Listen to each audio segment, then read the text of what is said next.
me run that. I press the space bar. I can zoom in a little.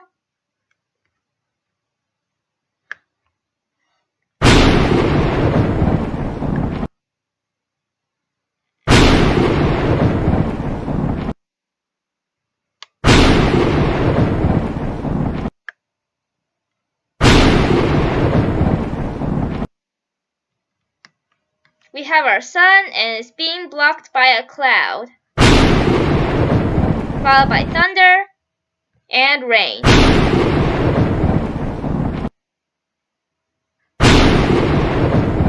Now you can see we have a little problem if I rotate.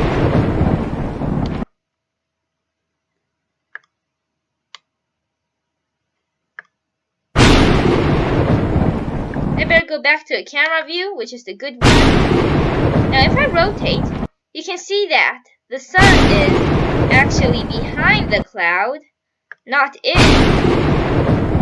Okay, this is getting confusing, so I better go back to this view. When you're making these simulations, it's a good idea to choose a view where things look the best and store it inside a camera so we can go to that beautiful view whenever we want to.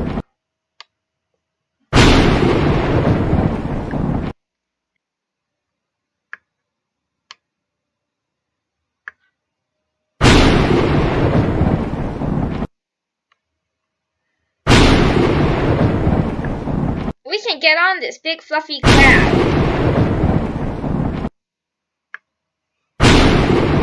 So now it looks like we are sitting on a cloud and watching the moon, even though that's supposed to be a sun.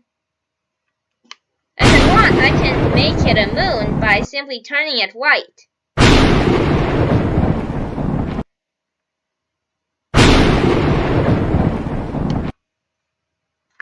Let me just go back to camera view.